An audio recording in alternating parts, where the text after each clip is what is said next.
Oh my gosh.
Around 5,000 people on La Palma and the Canary Islands have been evacuated to escape the erupting 𝐉𝐻 volcano.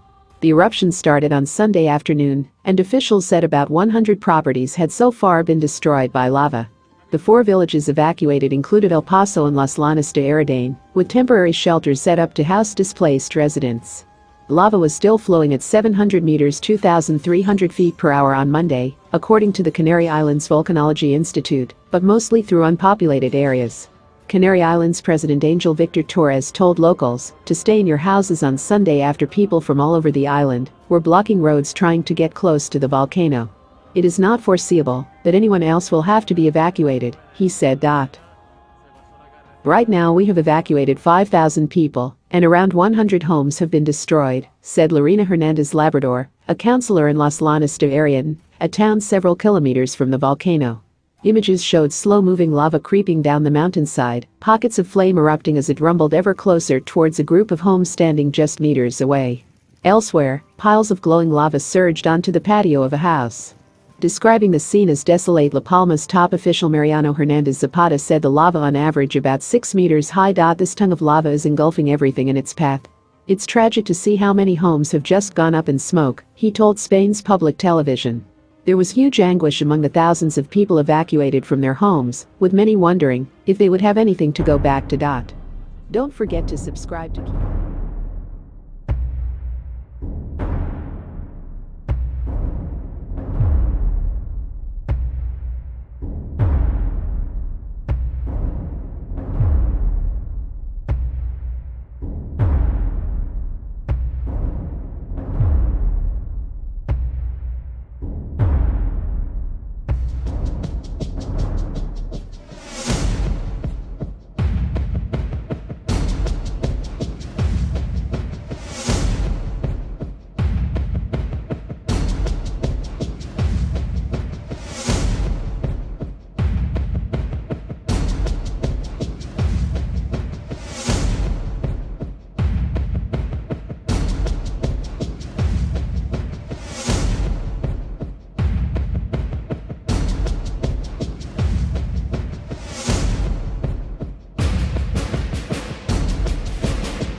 third pool of mosquitoes has tested positive for West Nile virus in Vigo County. This news comes from the Indiana Department of Health.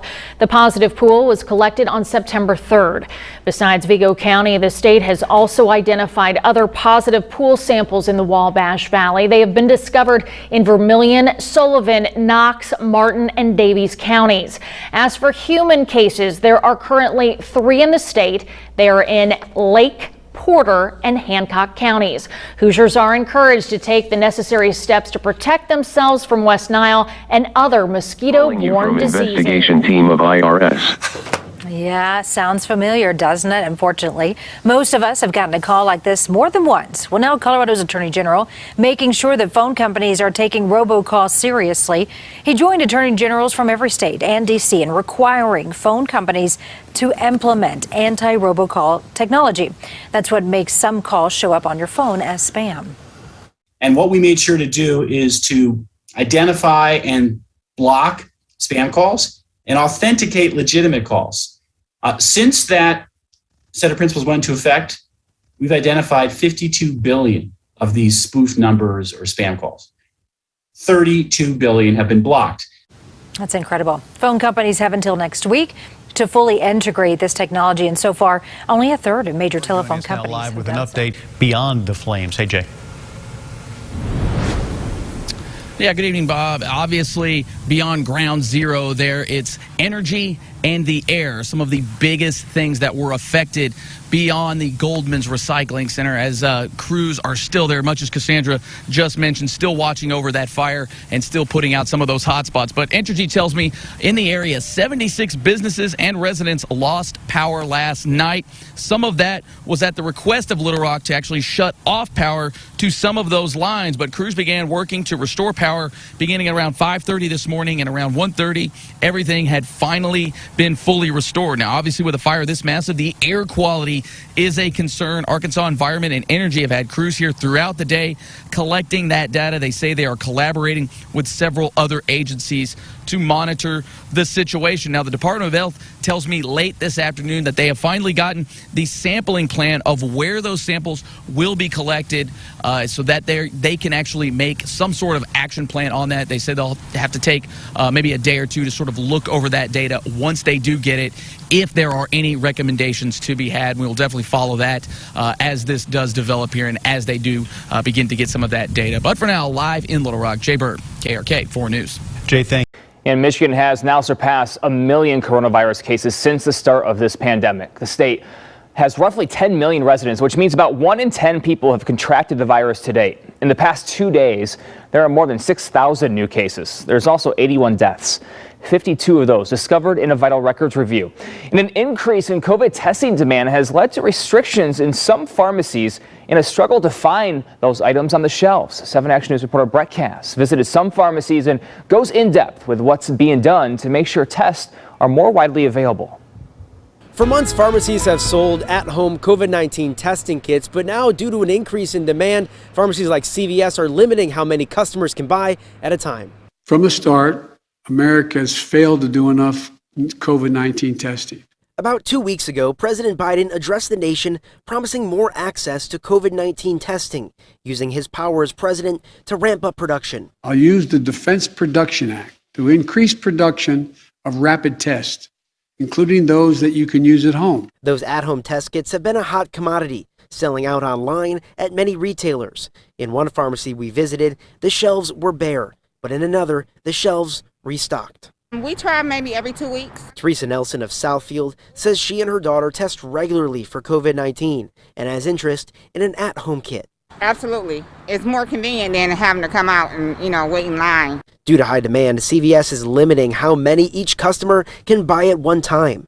No more than 6 for online orders and no more than 4 for in-person orders. It's the cost now, depending on how much it costs. But the costs carry another concern for access to these tests. The cheapest at CVS is $24 for a pack of 2, with others closer to $40. During his speech, the president announced that Amazon, Kroger, and Walmart will reduce prices by 35%. Each of these outlets will start to sell at-home rapid test kits at cost for the next 3 months. How useful they are, it's kind of up in the air.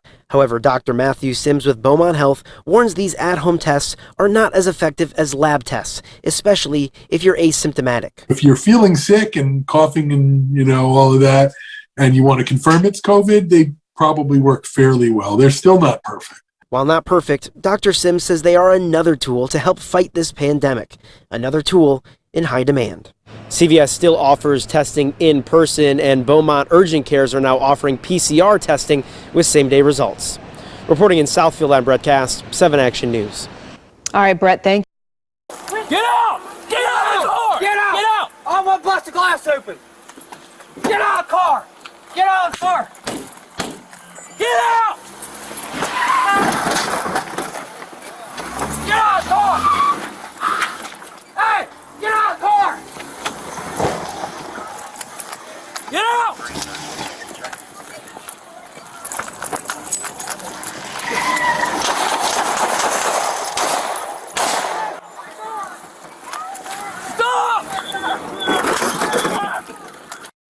It's an issue brought to our attention by many of you, our viewers, having to wait long times for an RTC bus. 8 News Now reporter Sally Jaramillo spoke to RTC along with some drivers about it. Sally, I see a lot of these passengers outside of grocery stores and stuff waiting. I mean, typically, how long are these folks waiting for a bus? Denise, those who take the bus tell me they have waited anywhere from 20 minutes to about an hour. All of this due to a shortage of drivers, the pandemic, and construction. The bus comes at 10:13 normally, but twice last week I had to wait. The bus didn't show up until like 5 to 11 or whatever. I had to take an Uber home. Patricia Siebel is one of many who rely on the RTC bus to get to work. She takes the bus 4 days a week and just in the last week had to wait almost an hour. I wish they'd hire more drivers. Deputy CEO Francis Julian says a critical labor shortage almost everywhere and is working with contractors to resolve the situation as quickly as possible.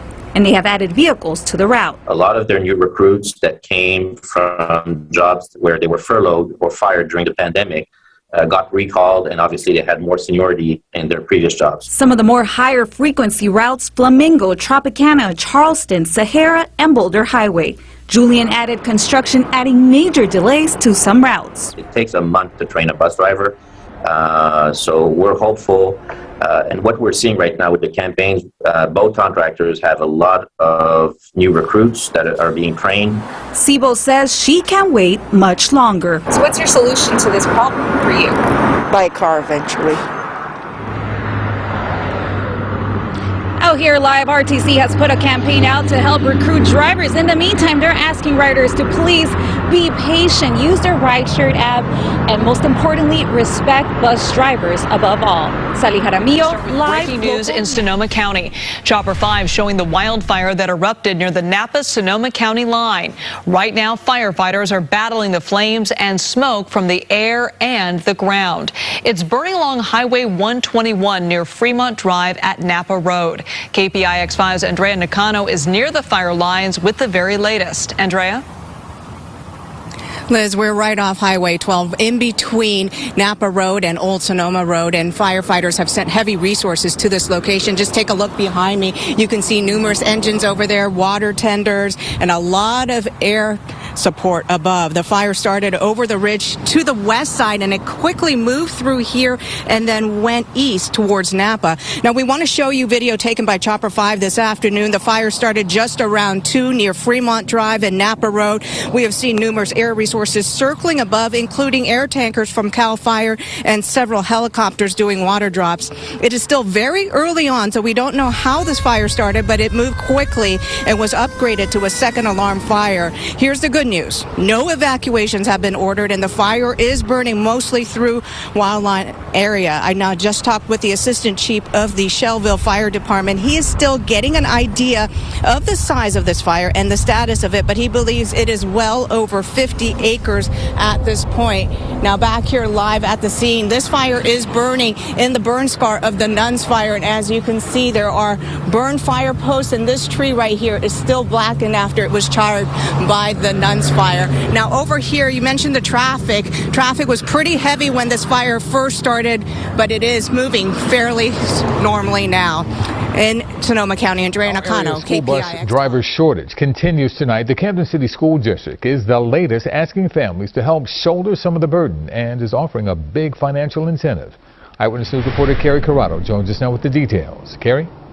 Yuki, good evening. Finally, kids are back at school, and now the problem is getting them there. So one city feels they found a solution to help offer some relief. The struggle to find school bus drivers continues. Unfortunately, at this time, we are facing the challenge of transporting all of our students to our schools on a daily basis. The Camden City School District is getting creative and hopes money will make a difference.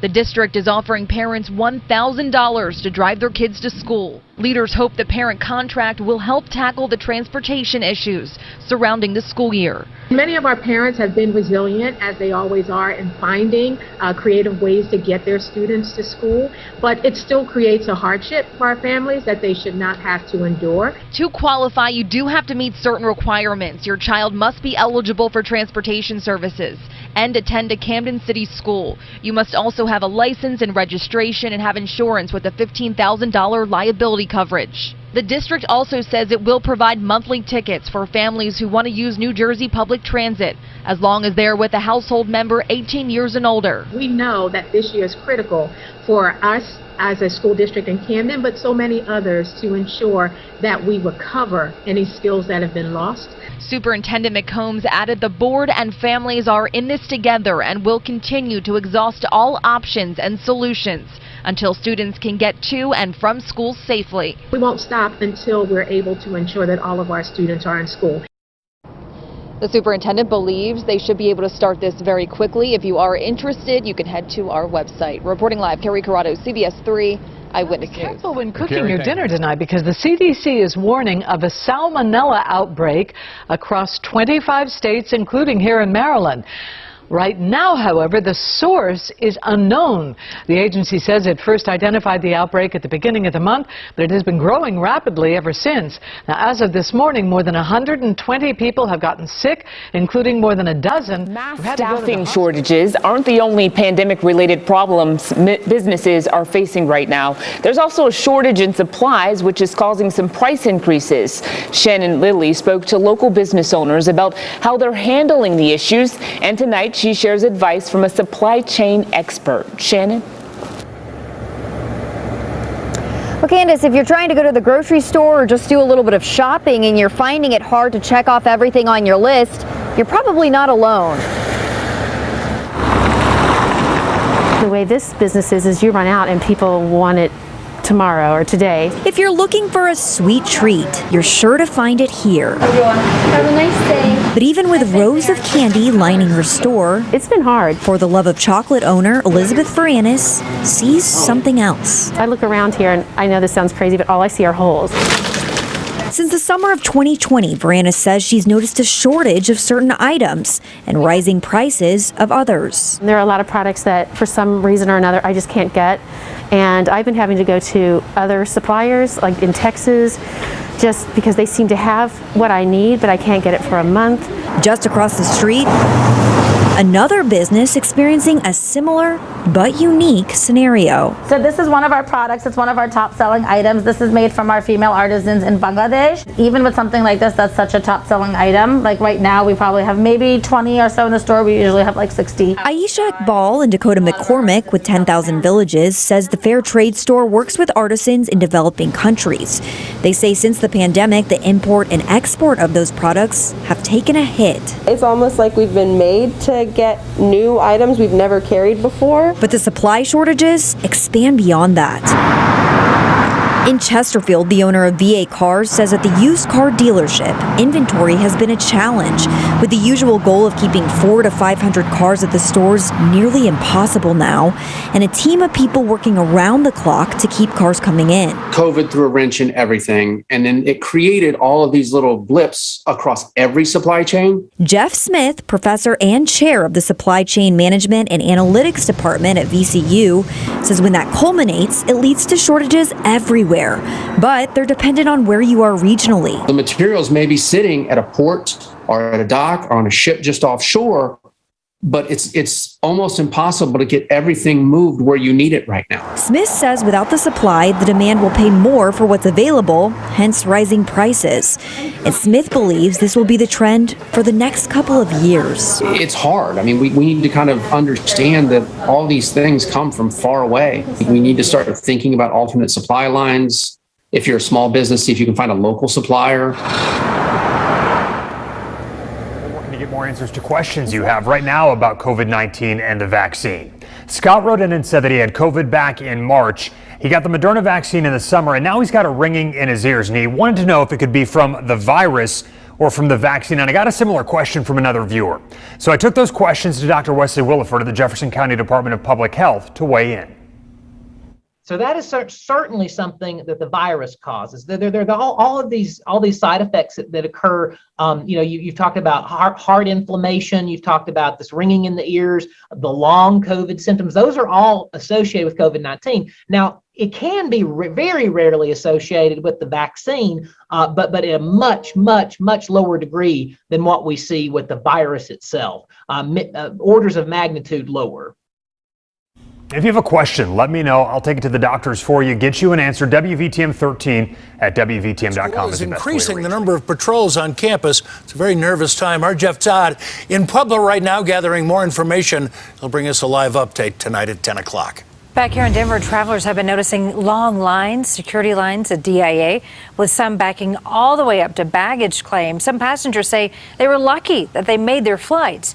The airport recommending everybody arrive at least 2 hours early. DIA also recommends bridge security to get through everything Now, faster. the recent rains have caused extensive flooding this week along the Duck River. You are seeing it also in South and West Middle Tennessee. And the rain in Centerville and Hickman County, well, it is still in moderate flood stage. News 2's meteorologist Davis Nolan traveled there today to see the effects. Well, I'm at River Park here in Centerville in Hickman County. It's right on the Duck River, and you can see the river's up high into the park right now. Now, places like Shelbyville, the water's gone way down, but here in Centerville, it's only gone down about 1 foot since yesterday at this time. Here to tell me all about what's been going on here in Hickman County is Jim Tanner from the Hickman County Emergency Management Agency. Jim, how's this flood affected the Centerville area? Well, it's been a struggle really on try to be prepared because as the rain has come in, it's not come in solid and stayed that way. We've had a lot of times of hard rain to where it's slacked off to slight rain to none at all, and then back and forth. So that's caused the water to rise and fall very quickly. But it's kept doing it on the smaller creeks, and that's caused a lot of damage to our road infrastructure. Here at the River Park, it's been interesting because once the creeks went down into the river, it's caused the river flooding, and with all of that rain, it's caused it to drop a lot slower than we would like it to. Normally we can start seeing grass and stuff here around the farmers market area a lot sooner than we have right now, but it's definitely causing the river flooding coming up, and all of the creeks and stuff draining into the river has definitely caused the Duck River to drop a lot slower than we would like for it to. Well, thank you much, Jim. We appreciate you joining us here. Reporting from Centerville in Hickman County, I'm meteorologist Davis Nolan, News 2. And News 2 received a note today that U.S. Small Business Administration will shut down operations in the Waverly community. They have been there for about a month helping businesses recover, providing one-on-one assistance. They will leave Friday. We're seeing a shortage of employees in a range of jobs all around the city right now, in a large part due to COVID-19. And now we're learning that EMTs and paramedics on the front lines in the fight of the pandemic are being drawn away from the borderland. ABC 7's Rachel Phillips spoke with one local company providing ambulance services to learn more about the staffing challenges they're facing. She joins us live. And Rachel, just how dire is this situation? Well, Eric, in just the last 2 weeks, Life Ambulance has lost 2 more employees, making it harder for one of these to get back out on the streets and help the community when they need it most. Now, the shortage in EMTs and paramedics is a national issue, but the president of Life Ambulance tells me El Paso is one of the places being hit the hardest. She puts this down to 2 key reasons: the impact of COVID-19 and the lack of classes they've been able to have, as well as the demand from the migrant and refugee camps for qualified staff. According to the president of Life Ambulance, those jobs are able to offer anywhere from $10 to $25 more an hour. Right now, the president says they could use about 20 to 25 more EMTs and paramedics. It definitely impacts us. They've been recruiting from the market, and so, a lot of the paramedics that we have that are servicing our community right now are being taken by the migrant camps. And you can't compete with it. You just can't. Now, it's important to note this is just one of the 3 private companies we're talking about. The president of Life Ambulance telling me that all 3 of these, as well as the city and the county, are seeing massive shortages. Eric. Gas appliances like stoves, furnaces, and water heaters could be banned from homes and other buildings going up in Encinitas. Our ABC 10 News reporter John Horn explains why the city could say no to natural gas. Okay, so here's Big Red right here. Gary Johns' brand new all-electric Chevy Bolt is one way he's helping to fight climate change. But when it comes to switching from gas appliances to all-electric in his Encinitas condo, swapping out the furnace proved too complex. You have to have a path to the outside heat exchanger, so that's a little challenging. But if you could, you would? If I could, I would. But Gary was especially optimistic Wednesday when Encinitas was poised to become the first city in the county to require all new homes be fully electric.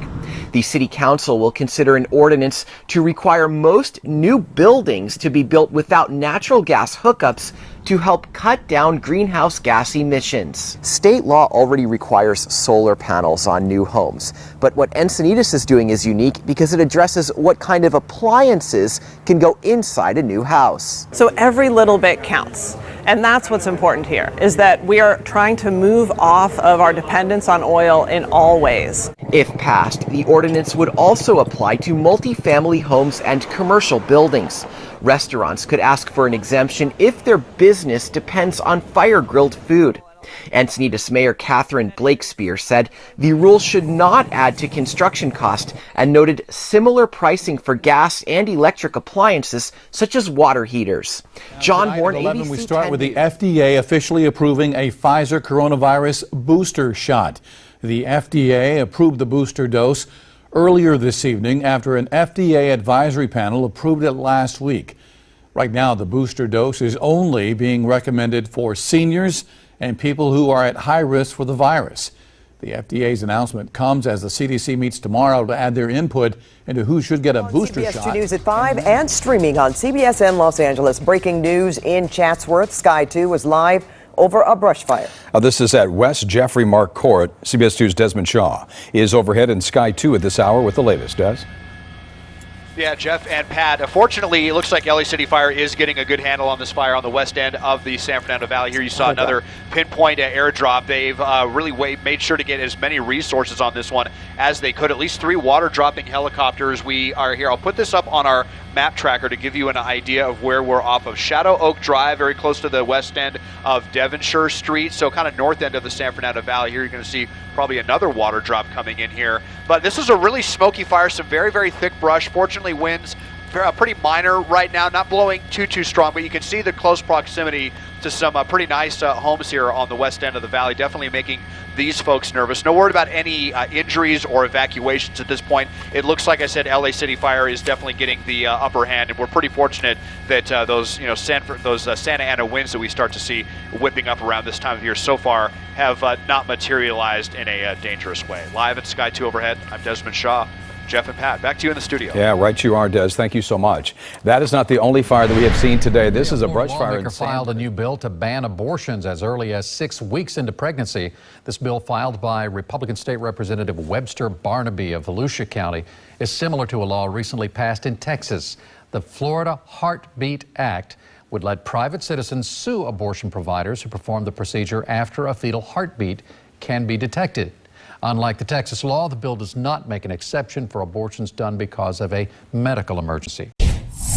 Now to an update on a story we first told you about last week. A Marietta woman still trying to figure out how to fix a large sinkhole on her property. And now a second one is rearing its ugly head. CBS 46's Mary Smith spoke with her today, and Mary joins us live for an update. This is a major issue for this woman, Mary.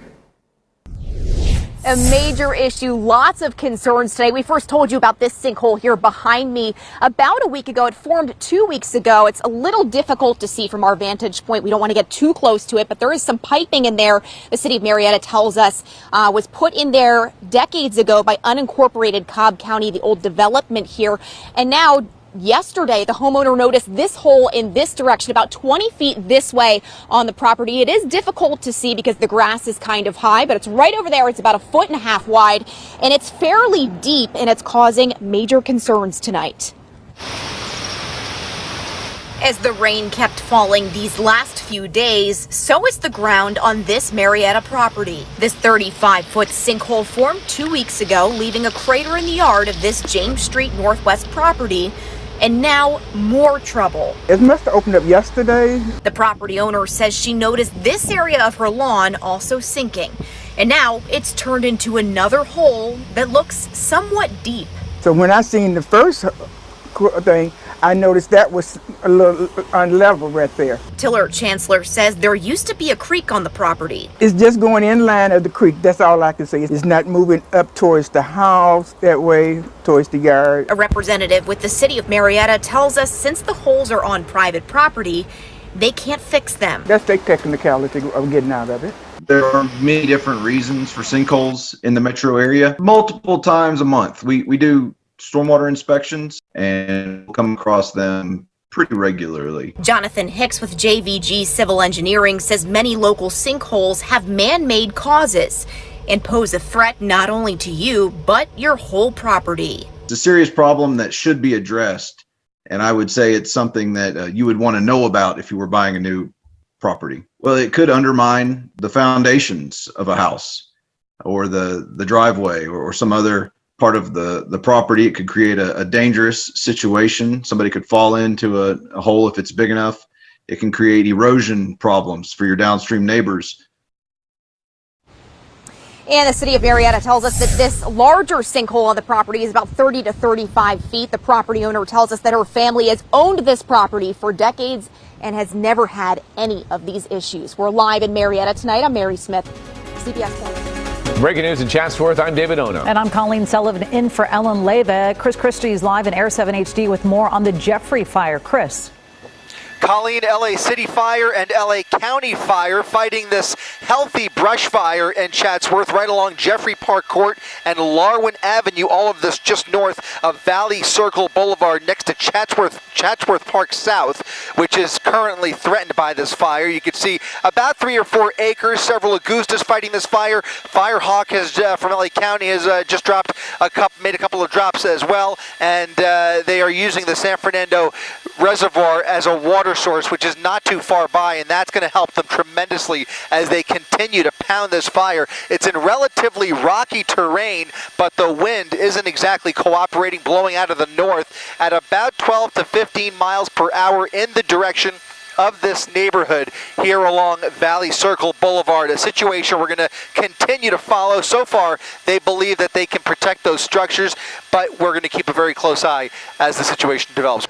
Hello, I'm Mark Brown. Get more great ABC7 content by clicking the subscribe button for our YouTube channel and download the ABC7 Los Angeles streaming app on Fire TV, Android TV, Apple TV, and Roku to watch on your TV. A local church is offering religious exemptions for anyone not wanting to get the COVID-19 vaccine. And apparently they're not requiring a ton of information from you either. As 8 News Now reporter Victoria Saha reports, the church has made it clear that they will help in the fight against vaccine requirements.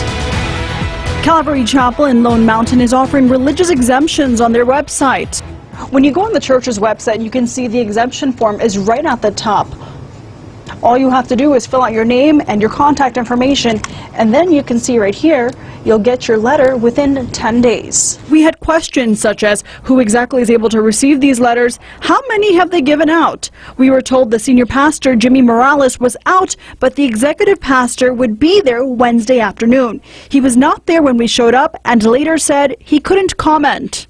In a video posted on the church's YouTube page earlier this month, the senior pastor, Jimmy Morales, spoke out against the recent vaccine mandates. It's time for the church to not sit silently by, and it's time for us to fight this wickedness that's spreading across this nation. The exemption form also had a contact for Pacific Justice Institute. They tell me religious exemptions are supposed to be accepted, but they have to come from, quote, a place of sincerity. We overwhelmingly make it very clear that because sincerity is the legal touchstone of religious accommodations. It's important for individuals to write their own letter articulating their own sincerely held religious beliefs. Victoria Saha, live, local, now.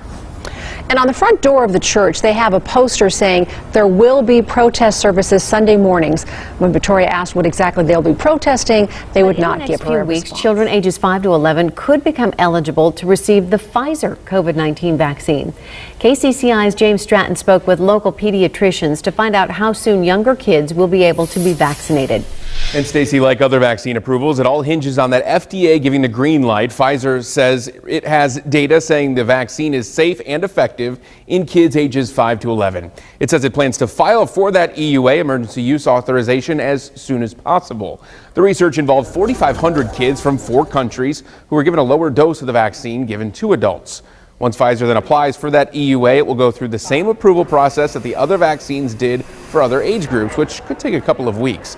Once it's approved, you will be able to take your kids to any place the vaccine is available. Local pediatricians we spoke to called this a breakthrough in the fight against COVID. Having kids vaccinated 5 years and up will really decrease the amount of cases and also hospitalizations from COVID. Right now, kids make up in Iowa 29% of new COVID-19 cases, more than any other age group. Local doctors hope the changes changes once the vaccine is available for young National Laboratory is doubling down on its vaccine mandate. The lab received so many exemption requests, those who are granted one will have to follow other rules. Here's News 13's Annalisa Pardo. Ladle announced it was mandating vaccines for staff back in August, but in a recent announcement sent to staff starting October 15th, people granted religious exemptions will need to go on unpaid leave or take vacation until pandemic conditions improve. Such a decision is probably legal if the employer feels and has enough scientific, objective, rational evidence to support its position that the employee could be a physical risk to other employees in the workplace. In the memo, Lanel's director says they are processing such a large number of religious exemption requests that, based on modeling projections of the likely future course of the pandemic, having those with religious exemption on leave is the only accommodation the lab can provide. Local attorneys say it can be tricky for employers to authenticate religious exemption requests. Employers can get some information, but how far they could go is still a gray area. In a statement to KRQE, Lanel says vaccination is in the best interest of public health and best protects our most valuable asset, our workforce. It says its new deadline is to ensure all employees continue to have a safe work environment. Lanel says more than 90% of its employees have received at least one dose of the vaccine. Back to you. If employees have not begun the vaccination process or requested an exemption by October 1st, the lab will start the termination process effective. There's a patch of land in Beltrami County that's in quarantine right now. You'll see a 20-foot swath where all the trees have been removed and a 10-foot fence has been erected all around about a 12-acre parcel. John Zonmiller, the Community and Government Affairs representative of Bluffland Whitetails Association, a group dedicated to deer population control, says the Board of Animal Health found that a farmer dumped deer carcasses infected with chronic wasting disease in that area. Contain, contain, contain. Until the science catches up, that's about all we can do. The highly contagious disease caused by misshapen protein can contaminate soil for up to 2 decades, hence the expensive taxpayer-funded fence. That fence, it needs to stay up. Dr. Peter Larson, who runs the University of Minnesota's Prion Research Center, says he's been there to run diagnostics. The way it spreads is most commonly ingested, and it will slowly spread through the animal, almost like a domino effect. There he used a relatively new technology called RT-Quick to confirm the soil indeed was positive for CWD causing prions. And while only a reactive measure was possible in that already contaminated parcel, Larson says he's hoping RT-Quick will have a permanent spot in the cervid farming industry. If the Board of Animal Health and the state wanted to RT-QuIC could be used as a pre-movement test. So we could actually test deer before they're moved across the state to determine whether or not they have CWD. RT-QuIC can also be used to test venison. What is the current mandate from the CDC and the USDA about CWD positive meat for humans? So the CDC recommends that CWD positive venison not be consumed. They classified it as an adulterated product, which means that if it's detected, it cannot be further processed. Do you get the sense from the hunters that you interact with that they are kind of pulling back because they're worried that they're going to be eating CWD meat? There are those who see that as an issue, but the ones that I've run across are just fastidious about testing and waiting for that clearance to come back. Why should we care about the deer population and CWD? Years ago, they said that mad cow would never have a species jump. And then they had it in England, and virtually every bovine on the island had to be wiped out. All of those animals were in fenced areas. What do we do about the millions of white-tailed deer in this country? It can have a negative impact on so many economic sectors. It's not just deer, it's also agriculture, the farming industry, it's also the hunting industry. And so it's really a multifaceted problem for the state. And so I'm hopeful that they will invest in additional chronic wasting disease research. So a quick note about how RT-QuIC works. A farmer can take a sample from a live deer. It could be hair or other parts of the deer, but blood works best. They put it in a little vial with proteins to see if a misshapen protein. One of the worst nursing shortages in Maryland's history. WJZ is live tonight. Amy Kawada with how a local nursing school is now working to address this huge need. Amy. Denise, Nicole, health officials are calling it a perfect storm with the rising demand of not only COVID-19 patients, but also those who are resuming those non-elective surgeries and procedures they put off since the beginning of the pandemic. Couple that with the shortage of nurses that's only getting worse. Hello, my name's Kat, and I'll be your starting nurse today, okay? They're considered the backbone of our healthcare system. Are you feeling any pain? Nurses. A little bit in your belly? Okay. This is indeed a crisis.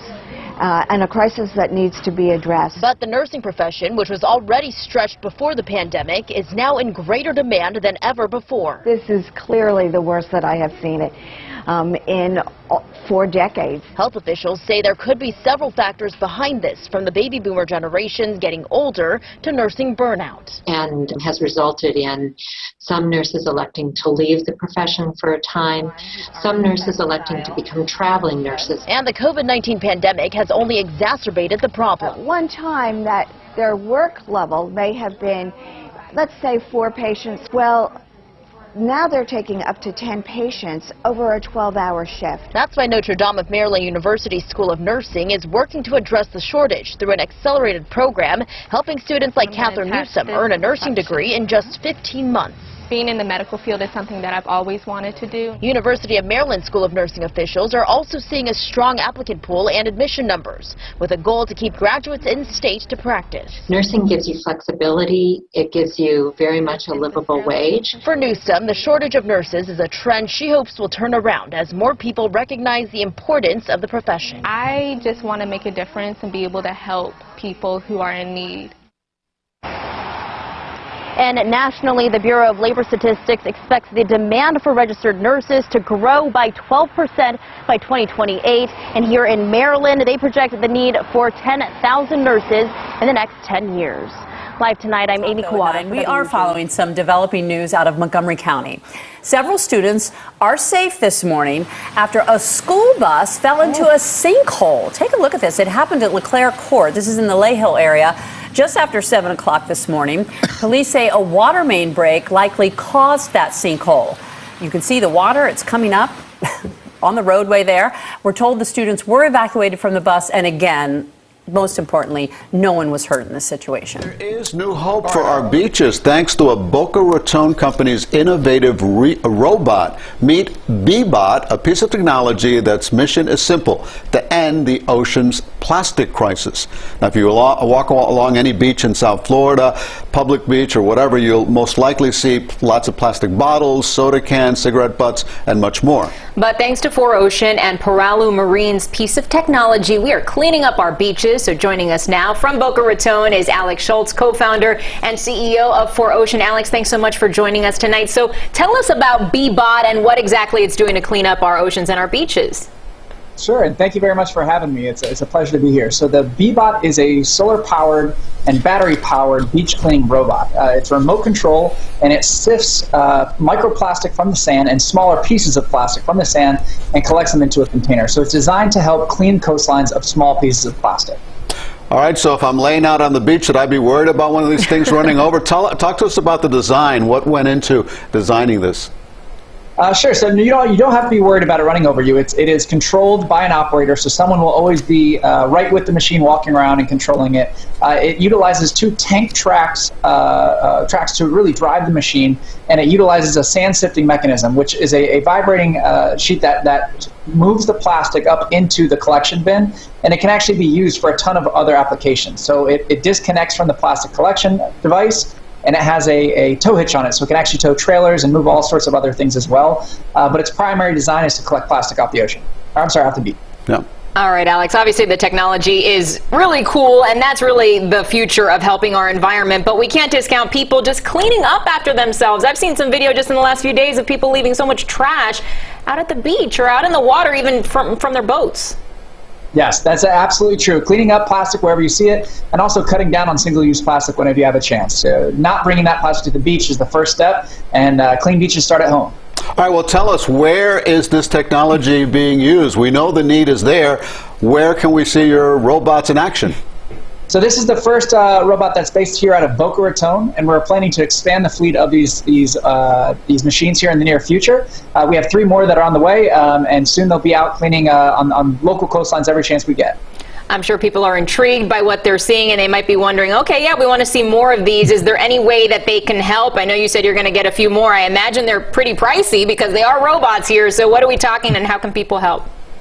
So if they want to help, they can visit 4ocean.com to learn more. Our business is funded through the sale of products, and for every product sold, we remove a pound of trash from the ocean and continue to fund projects like this, launching new technology to help clean plastic off the beaches and out of the oceans. Before we go, can you give us an idea of the price tag of one of these babies?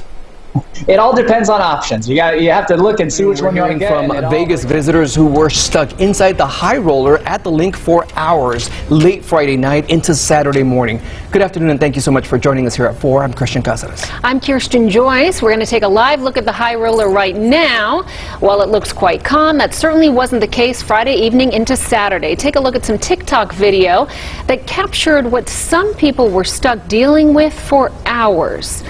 They were stuck there on the side, and here's the photo that Ivan Gonzalez took when he and his wife and another couple visiting from Texas jumped on the high roller late Friday evening. They reached the very top, it stopped, and they received multiple pre-recorded messages saying the high roller was experiencing technical difficulties. We were up there for over 2 hours, and then we used the communication device in the pod to call down, and then mentioned that there was a network error, that they couldn't get it to go, and that we should expect to be there a while. That there's food and emergency water underneath the floorboards, and there's blankets there as well. Yvonne says at one point the person talking to them on the emergency line told them they might have to rappel down.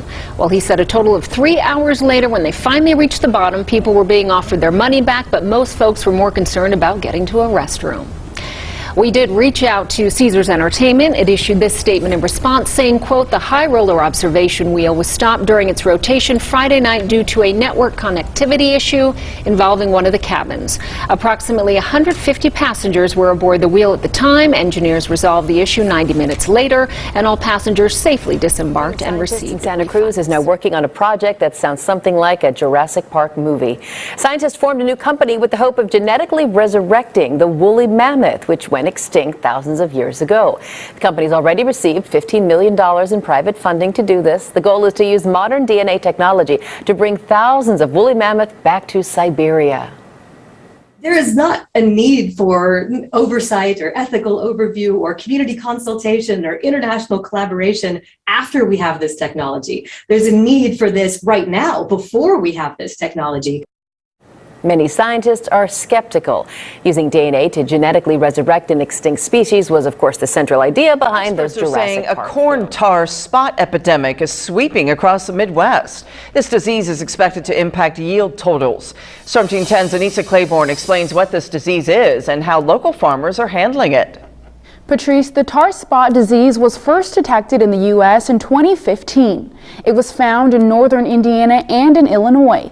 This relatively new disease has no cure, and it has some farmers in the Wabash Valley unsure of what the future holds. Alan Walters is the co-owner of Walters Farms in Clark County, Illinois. Walters had heard about this disease before. Black spots on your corn, weakening stalk, and yield loss, all because of something called tar spot disease. Had never saw it really till this year, and it's just kind of coming on like gangbusters. Tar spot disease is caused by a fungus that thrives in wet and humid conditions. It grows raised black spots of fungal structures on leaves, stalks, and husks. Dan Quinn is the assistant professor of agronomy and an extension corn specialist at Purdue University. Quinn says this disease impacts kernel weight and yield. It can spread very quickly. It almost kind of overtakes the corn plant and can lead to premature death of that corn plant. It just reduces that, green leaf area. According to Quinn, so far they haven't found that it taints the quality of the grain. So, depending on the severity, farmers can still harvest it. Walters says he's noticed tar spots on all 750 acres of corn he has. He says the farming community is learning to understand this disease together. Every year is different. I mean, this year started out great, started out good, and then turned wet on us, and then turned really wet on us, and then this come in late. So, I mean, just every year is something different. In the meantime, Walters is spraying his corn with fungicides to hopefully slow the spread of the disease until harvest is done. Walters says his concern is now shifting to how this could impact his land long term. He hopes to have a plan in place to prevent this from impacting future crops. Back to you. The Texas legislature is currently in its third special session. One of the bill's lawmakers are discussing impacts transgender people. If SB 3 becomes law, transgender student athletes would have to participate on the sports team that corresponds with the sex they were assigned at birth. ABC 7's Rachel Phillips spoke with people directly affected by the bill and joins us live now. Rachel, what are both sides saying? Steph, advocates for the bill say if transgender students play for the team they identify with rather than what was assigned to them at birth, it would be an unfair advantage. While opponents of the bill say this is a coordinated attack on transgender children and their right to exist. Transgender advocates tell me this bill was defeated in the regular session and special session 1 and 2. According to the Borderland Rainbow Center and Equality Texas, so far this session there have been more than 75 anti-LGBTQ bills filed, with at least 40 of those being anti-trans bills. Those advocates telling me these bills aren't about sports or boys or girls anymore, but instead about politics. But not everyone agrees. Nestor Hernandez is a former girls soccer coach and has daughters of his own. And while he completely respects anyone who is transgender, he doesn't want them playing against his players or daughters because he says it's unfair. Men are more stronger, more faster, and sports teams, it's one person more stronger, more velocity. It's a great, big difference. Big difference. It's important that a bill like this does not get passed because, I don't want families to have to leave Texas. I don't want these kids to, have more of these suicidal thoughts they're already thinking because they're being outed. And Equality Texas told me they've seen an increase in calls from transgender people in recent weeks who are having suicidal thoughts because of the constant debate about these bills. Now, coming up on ABC 7 at 10, I talk with one transgender person about how this bill would have affected him when he was in high school. For now, reporting live, Rachel Phillips. The first 2 weeks, I was just crying all the time, and, it was so traumatic for me. Now to a scary story you'll only see on Local 10 News about a woman who didn't think twice about saving her beloved dog from the jaws of an alligator. She was out for an evening walk when that gator suddenly came out of a lake and snatched her precious pup. Local 10's Sanella Sabovic is live in Boca Raton to tell us what happened next. Sanella. Nicole, Susan Marciano tells me that she didn't have any time to think. When she saw an alligator grab her dog by one of these West Boca Raton lakes, she sprang into action, ultimately saving her dog's life. I still see it so clearly. The shape of that alligator under the water, it was so unmistakable. A horrific memory is forever etched in 74-year-old Susan Marciano's mind. She recalls a day her 11-year-old golden retriever mix Nalu was attacked by an alligator. It was a walk she and her 2 dogs would go on daily at Burt Aronson South County Regional Park in West Boca Raton. I have been walking there for 8 years and never ever seen even a fish in that lake. On August 24th, the seemingly normal walk at the park would go horribly wrong. Nalu, who loves the water, was unleashed at the edge of a lake. When Marciano went to retrieve her, she saw a shadow in the water. When she realized it was an alligator, her heart sank. I didn't have time to think. At that point, the alligator turned his head and grabbed the dog. I just picked my hands up and stepped into the water and came down on top of the alligator. Her adrenaline kicked in. She managed to save her dog, but the alligator wasn't done just yet. It attacked Marciano. As I'm pulling away, he grabbed my hand. The alligator grabbed my hand. And I just kept pulling, and he let go. Marciano had a puncture wound on her palm. She received 6 stitches. Nalu had several puncture wounds under her belly. She needed to have all of her wounds flushed and drained and also underwent 2 hours of surgery.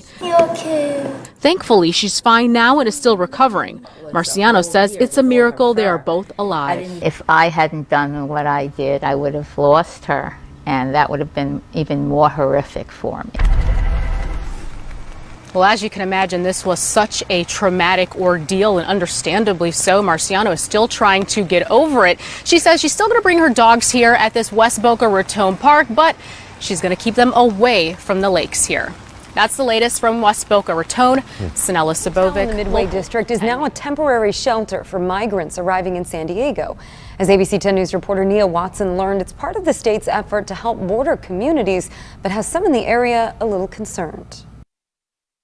If you drive along Sports Arena Boulevard, you'll notice a fence put up around the property and other activity going on here at the Wyndham Garden Hotel. State officials tell me it's being used as a site to help migrants arriving from Mexico. This is a large property in the middle of a very busy community. Kathy Kenton is the chair of the Midway Pacific Highway Community Planning Group. She says several people in the community started noticing changes at the Wyndham Garden Hotel a few weeks ago. They are limiting access to the location. There are buses coming and going. A green fence now surrounds the property, closing it off to the public. White tents are set up inside and security guards posted at the entrance. A spokesperson with the State Department of Social Services says the site serves as an intake hub for migrants released from federal custody, providing them with COVID-19 testing, medical screenings, and travel. There's certainly, in my personal opinion, nothing wrong with what they're doing, but it seems that it should make more sense to be a little bit more open and forthcoming with the community in particular. Kenton says that's because she feels the community is being left in the dark about what's going on. It wasn't until we interviewed her that she knew about its operations, despite reaching out to the shelter, something she says is one of 2 reasons why the community group is concerned. 2, it's not a very inviting use in the community as a closed off, walled off property. In Midway District, Nia Watson, ABC 10 News. The State Department of Social Services says Catholic Charities of San Diego runs that site. We did reach out to the organization a few times for this story, but haven't heard back.